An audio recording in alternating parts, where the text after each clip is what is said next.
Алхамдулилля, вассалату вассаламу аля расулина Мухаммадин ва аля алихи ва сахбихи ажмаин, амма ба'д. Тақырыбымыз құлаққа дейін қол көтеру туралы. Пайғамбарымыз саллаллаху алейхи вассалам құлағының жұмсағына дейін қолын көтеру туралы Сахих Муслимда 170 номердегі хадисте келген. Бұл хадисті риуаят еткен сахабаның аты Уаил ибн Хаджар деген сахаба құлағының жұмсағына дейін қолын көтерді деп тұрып, өзінің қолын тура Абу Ханифа мазхабындағы секілді қолын көтеріп тұрып көрсетіп айтқан. Және бүкіл сахабалар пайғамбардың артында тұрғанда қолын көретін едік деген.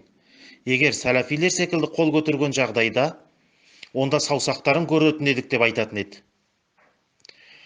Ол хадистеде мысалы қазіргі сәләфимін деп жүрген, жатағымның жетегінде жүргендер кеудесіне дейін көтеру туралы хадисті Абу Ханифа көрген. Ол хадис Сахих Бұхарида келген.